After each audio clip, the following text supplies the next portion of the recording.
السلام عليكم. waxaynu hore uga soo hadalay 5 qodob ama 5 cashir oo wuxuu faa'iideyn noo lahaa. Imikana 5tii kale ayaan soo gudbinayaa haddii Ilaahay idamkeeda leeyahay. Qodobka 6aad waa kasta oo ku bariya wax kasta oo aad arkayso dadka agtaada maraya, dadka agtaada ku sheekaysanaya, haddii aad ayin joogto shimbiraha agtaada ka ciyaaya, jawigaad maalintaa ku sugan tahay kulayl iyo qabowka uu yahay, waa waaye aragnimo noloshu ay ku siinayso oo kuugu biiraya diiwaankaaga nololeed. noloshu dayn maysa inay cashir ku siiso ee adigu inaad ka faa'iideysato hadii. Qodobka 7aad moobilkaaga smartiga ah haddii aanu internet lahayn, app kasta oo ku jira macno kuu samayn maayo.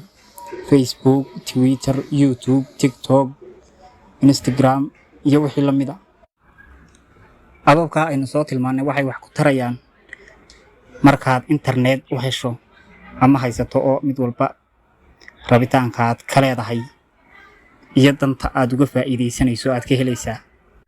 Sidaa awgeed yaanu go'in internetka adiga iyo Ilaahay isu keen xiriirinaya way salaadu ku ka tahay iyo wixii kale acmaala iyo waajibe ee la halmaala ama la mid ah. Qodobka 8aad qofna ha ka sugin waxaanad adigu siinayn ama aan xaggaaga ka imanayn ama aanad u quudayn. haddaad doonayso inuu jacayl kuu muujiyo horta adigu jacaylka u muuji. haddaad doonayso inuu ku soo dhaweeyo horta adigu soo dhaweey.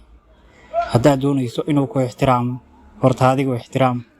wax kasta oo aad rabtana horta adigu beddelkiisa hur. qofna ha ka sugin waxaanad adiguba hurayn inuu isagu kuu huro. qodobka 9aad kulliba markaad dhalinyarta tahay ciyaar baa balwad ku noqonaysa. ciyaartaasi tay doontaba ha noqoto laadhu, kubad, PlayStation.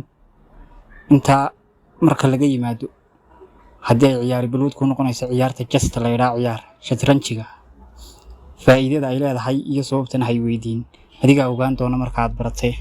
qodobka 10aad deegaanka degan tahay iyo dalka degan tahay mararka qaarkood haddii aad awoodayso ama aad imkaaniyaadkeega helayso oo adiga oo aan nool ahaan uga tegin waqti ahaan uga teg halka kale ee aad gaari karto deegaan kale ama dal kale ku doonaba ha noqdee gaadh. ummadda taqaanay iyo asxaabta taqaanay iyo wadciga aad ka taqaanay inta aad joogtay mid aan ahayn baad soo ogaanaysaa. noloshana inta aad ka taqaanay iyo sida aad u taqaanay inaan ahayn baad ka soo ogaanaysaa. waayo aragnimo unbaa kaaga kordhay.